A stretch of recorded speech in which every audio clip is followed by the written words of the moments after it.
दूसरी जो चौपाई है उस पर थोड़ा ध्यान दीजिएगा, उस पर थोड़ा। गगन, क्या लिखा है?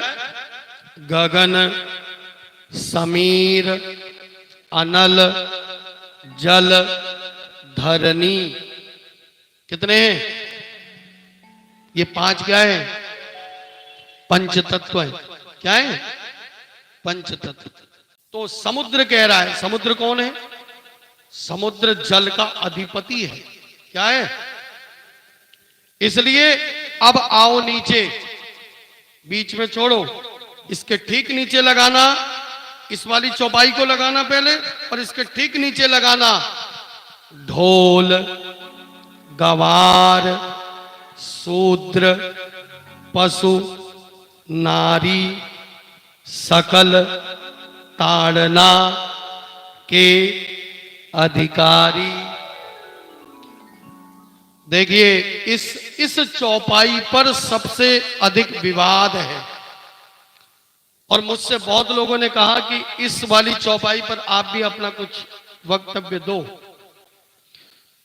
तो मैंने ऐसा मन बनाया था कि किसी दिन राम कथा होगी तो उस राम कथा में ही मैं अपना वक्तव्य इसमें दूंगा। बहुत लोग कहते हैं कि यहां पर नारी का अपमान कर दिया तुलसीदास जी महाराज ने। तो जड़ चेतन को भी पिता और माता की संज्ञा देते हैं, सिया राम मैं सब जग जानी कहते हैं, वो अपमान कर सकते हैं? मूर्ख लोग हैं, क्योंकि उन्होंने रामचरितमानस पढ़ी नहीं है। अच्छा, जिसने पढ़ी नहीं होगी वो कुछ भी बोल देगा, लेकिन जिसने पढ़कर समझ ली होगी तो वो जान लेगा। अब देखिए, ढोल, गवार, शूद्र, पशु, नारी, ये कौन है? ये कौन है? गगन, समीर, अनल, जल, धरनी। आप शब्द पर मत जाइए, लिखा क्या है आप देखिए, पहले पूरा प्रसंग देखिए। इस बात को कह कौन रहा है? समुद्र कह रहा है। समुद्र कौन है? समुद्र जल को रिप्रेजेंट करता है। समुद्र जल का अधिपति है, वो खाली जल नहीं है, वो जल का क्या है? अधिपति है। उससे जल नहीं है, जल उससे है, अधिपति है, स्वामी है, वो कह रहा है ये बात। और आरंभ में क्या कहता है? क्या कहता है? गगन, समीर, अनल, जल, धरनी। इन पांचों का स्वभाव करनी कैसी होती है? अब यहां देखो, इनका ही नाथ सहज जड़ करनी। इनकी जो करनी है वो जड़ है। वो क्या है? इनका स्वभाव क्या है? इनका जड़ स्वभाव है। या इनका स्वभाव कैसा है? नीचे बताया। तो ये जो ढोल, गवार, शूद्र, पशु, नारी जो लिया गया है, ये पंच तत्वों का स्वभाव है। क्या है? क्या है? बोलो। ये पंच तत्वों का स्वभाव है। कर लो। गगन, उसके नीचे क्या है? ढोल। गगन को का पता कैसे चलता है? जब उसमें से आवाज आती है तभी तो पता लग पाता है कि हाँ आकाश है। आवाजें होती है ना, जब बादल फटते हैं, जब आकाश में जब आवाज होती है तब हमें ध्यान जाता है हाँ आकाश भी है, नहीं तो किसका ध्यान जाता है? ये स्वभाव है आकाश का। क्या है? स्वभाव है। ढोल की तरह ढोल बजता है तो पता लगा ढोल बज गया। देखो एक बात आपको बता देता हूं, ये समझ लो संकेत। जब बहुत ऊंची बात छोटे लोगों पे चली जाती है ना, छोटे लोगों के पास, छोटे मतलब बुद्धि से, जब बहुत ऊंची बात छोटी बुद्धि के लोगों के पास चली जाती है तो फिर वो अर्थ का क्या करेंगे? अनर्थ ही करेंगे। ध्यान रख लेना। नहीं तो क्या कहा? गगन के नीचे क्या लिखा? ढोल। अब आगे आइए, समीर, और समीर के नीचे क्या है? गवार। हवा का स्वभाव है कहीं भी चल देना, कहीं भी इधर उधर चल पड़ना, कहीं तो इतनी हवा चल रही है और कहीं हवा ही नहीं चल रही है, गवार की तरह स्वभाव है। क्या है? स्वभाव है। इनकी जड़ करनी है ना, इनको तो दिशा की आवश्यकता है, जड़ है। और तीसरा अनल। अनल के नीचे क्या है?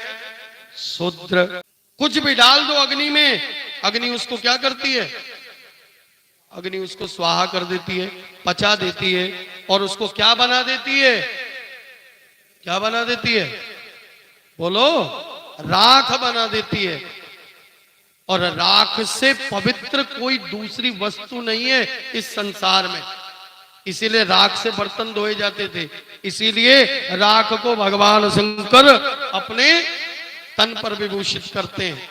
राख से पवित्र कुछ नहीं। जब सब कुछ खत्म हो जाए, जो बचता है वो क्या है? तो राख से पवित्र तो कुछ है ही नहीं। इसलिए ये स्वभाव किसका है? शुद्र स्वभाव किसका है? बोलो। अग्नि का। और चौथा क्या है? गगन, समीर, अनल, जल। अनल माने अग्नि, जल माने पानी। और जल के नीचे क्या लिखा है? पशु। क्या लिखा है? अब जल को यदि ऐसे ही खुला छोड़ दोगे तो फिर जल क्या करेगा?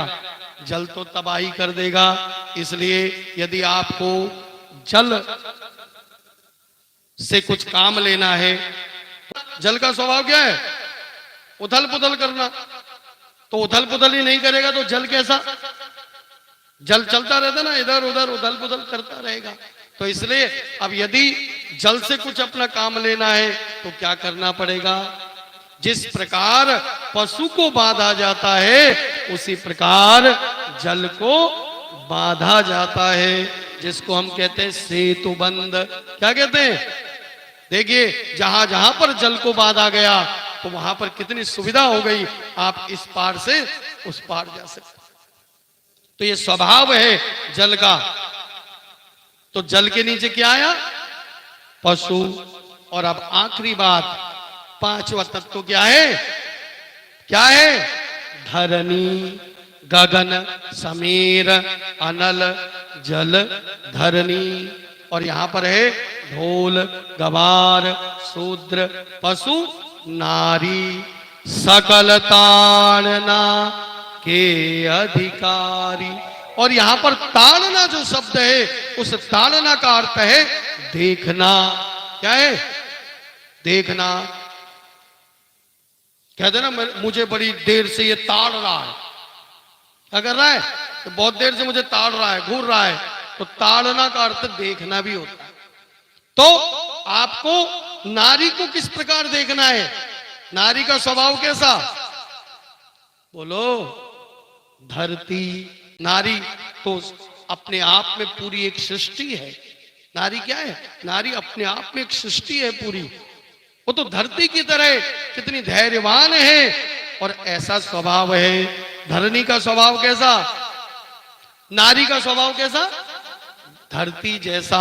इसलिए समुद्र कहता है सकल ताड़ना के अधिकारी। इन पांचों तत्वों को उनके स्वभाव के अनुसार देखकर फिर अपना कार्य करना चाहिए। यह है सही अर्थ ढोल, गवार, शूद्र, पशु, नारी, सकल ताड़ना के अधिकारी। ठीक है।